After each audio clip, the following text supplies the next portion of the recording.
Sir कटिए।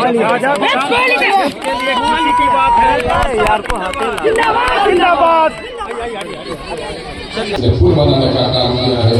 मैं बिहार की सरकार को कहता हूँ इससे सीख लेनी चाहिए, गाँव के अमीरों को सीख लेनी चाहिए। और अल्लाह से दुआ करता हूँ कि ये जज्बा इनका कायम रखे, कमाई में बरकत दे और ये पुल इनके लिए इनके मरहुम के सवाल उठाइया का सबब बने। बहुत बहुत शुक्रिया। सलाम। और आप कहाँ के विधायक हैं? पूरे बिहार से आपका नाम है और आप यहाँ घोरिकवा में मौजूद हैं इस समय। और यहाँ का जो अभी विधायक वर्तमान है श्री दामोदर रावत, वो बिहार का परिवहन मंत्री भी है और यहीं से तकरीबन 10 किलोमीटर दूरी पे उनका आवास है, उनका मकान है। उनके लिए क्या कहेंगे सर आप? परिवहन मंत्री जी की जिम्मेदारी है कि सड़कों पर परिचालन सही से हो जाए, गाड़ियां चले, और गाड़ियां नहीं चल पाती हैं, कल पुलिये की जरूरत है तो उस जरूरत को पूरी करें। मैं समझता हूं कि इस नौजवान ने सिर्फ दामोदर रावत साहब की नहीं, बल्कि मैं समझता हूं कि देश के बहुत सारे मंत्रियों की आंखें खुली हैं। ये एक अमीर का बच्चा नहीं, बल्कि गरीब नौजवान जो खून और पसीने की कमाई कमाता है, अपना घर नहीं बनाया लेकिन जनता की समस्याओं का समाधान करने के लिए अपनी पूरी कमाई उसमें लगा दी है। मुबारकबाद के लिए। क्योंकि पंचर बनाने वाला क्या कुछ कहना चाहेंगे? बिल्कुल, एक बहुत बेहतरीन उदाहरण गया है। लोग अक्सर कहते हैं कि अब्दुल केवल पंचर बनाते हैं, ऐसा अब्दुल कलाम साहब ने हमारे देश के लिए मिसाइल बनाया।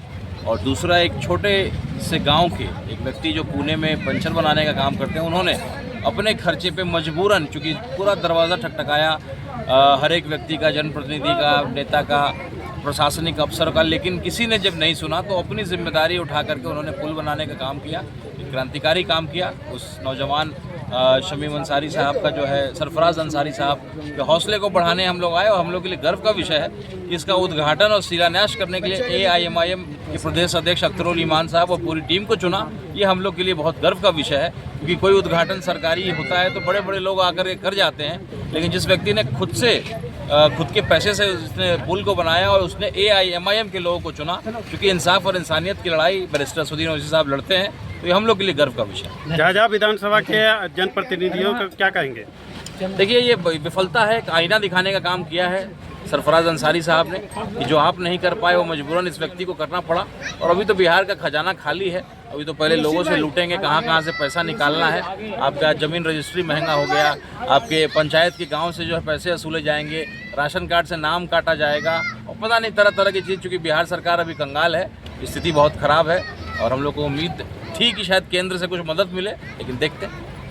सरफराज के लिए और झाझा विधानसभा के जनप्रतिनिधि के लिए क्या कहना चाहेंगे सर? सरफराज को जितनी भी मुबारकबाद दिया जाए कम है, और दूसरे जिम्मेदार नेताओं की जितनी भी जरा तनकीद की जाए या उनके बारे में अफसोस किया जाए वो कम है।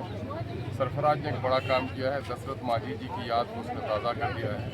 कोई अमीर आदमी नहीं, किसी गरीब बच्चे ने काम किया है, तो सराहनीय काम है। हम लोग चाहेंगे कि बिहार सरकार ऐसे लोगों को सम्मानित करे, मेरी पार्टी इसको सम्मानित करेगी। और मैं यहाँ की समस्याओं को जो गाँव से लेकर जाता हूँ, मैं दामोदर रावत साहब से ज़रूर वकालत करूँगा। सारे जो पुणे में काम करते हैं, अब सब सोच देखिए, इसमें मायने ये नहीं रखती है कि 12 लाख या 12,000। एक पुल एक नौजवान ने बनाया है गाँव की बदहाली को देखते हुए, यानी कि गाँव में बदहाली है, इससे सरकार को मुंह नहीं फेरना चाहिए। ये सरकार के मुंह पे तमाचा है, जो सरकार अपना पीठ खुद थपथपा रही है। आज 100 सम्राट जी जो है, आज 100वां दिन का वो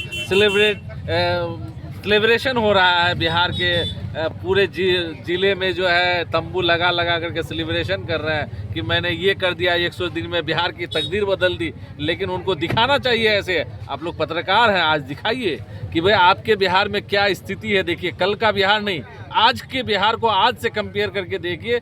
जिस गांव में आप हैं, इस गांव में बिजली नहीं है, पानी नहीं है, शौचालय नहीं है, इस गांव के स्कूल की हालत क्या है। तो एक नौजवान ने अगर जो भी उसमें राशि मत देखिए कि 12 लाख लगाया कि 12 करोड़ लगाया, इतना समझ लीजिए कि सुविधा इनके पास नहीं थी। उस सुविधा को बनाने के लिए उस नौजवान ने अपने खून पसीने की पैसे को लगा करके यहाँ पे सुविधा कायम किया है और सरकार के मुंह पे तमाचा मारा। क्या विधानसभा में इस बात को लेकर चर्चा होगी? 100% चर्चा होते रहती है कि भाई आप जो जितना आंकड़ा दिखा रहे हैं, बिहार में उसका 1% भी काम नहीं हुआ। आप जाकर के देखिए, ये सारी चीजें खाओ पकाओ वाली कहानी है। अरे आपके तो मंत्री हैं, मंत्री जी से सवाल कीजिए ना कि आपको डूब के मरना चाहिए कि रूलिंग पार्टी के मंत्री जो 25-20 साल से आप बिहार में शासन में हैं, उस पर भी एक छोटा सा पुल ये तो एक वार्ड मेंबर चाहता तो बना लेता, अगर चाहता एक वार्ड मेंबर या मुखिया जी चाहते या पंचायत समिति चाहता तो बना लेता। एक एमएलए को जो है विधायक निधि का 4 करोड़ मिलता है, उसमें से अगर आप 1% भी निकाल करके इस गांव को दे दिए होते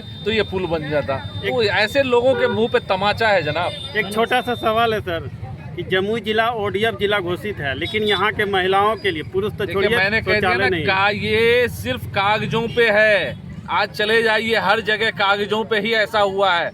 ये कागजी सरकार है और कागजी पे ही चल रही है। इसके प्रशासन के जितने डीएम एसपी जितने लोग हैं, ये लोग सिर्फ कागज दफ्तरों के एसी में बैठे रहते हैं और लिख करके दे देते हैं कि सारी सुविधाएं मुहैया है, क्योंकि रिपोर्ट इन लोगों को करना है। अब बिहार के सर जिस तरह से अभी देखा ना कि नरेंद्र मोदी जी झुके ना युवाओं के सामने में, जब युवाओं को लगेगा कि पानी सर के ऊपर से बढ़ रही है तो बिहार के मुख्यमंत्री को भी जवाब देना पड़ेगा। सर एक आखिरी सवाल है सर, जो सरफराज आज पुल बनाया उनका घर भी जर्जर स्थिति में है, एक बच्चा है वो भी विकलांग है सर। नहीं, वही अभी बात हुई, उन्होंने कहा कि मेरे यहाँ पानी इतना खराब आता है उसकी वजह से मेरा बच्चा विकलांग है। मैं बच्चे के पीछे पागल था, मेरा हिम्मत टूट चुका था कि मैं इस पुल को कैसे बनाऊंगा, लेकिन अल्लाह ने मुझे हिम्मत दिया, मैंने इस पुल को बनाया। मैं वही कह रहा हूँ कि आज सरकार के कान तक ये बात अगर पहुँचेगी तो ऐसे लोगों को प्रोत्साहन करना चाहिए और बिहार सरकार को सीख लेनी चाहिए इन नौजवानों से कि आप जो काम नहीं कर सकते, नौजवान चुपचाप अपना कमाई को लगा करके कर सकते हैं। Thank you sir.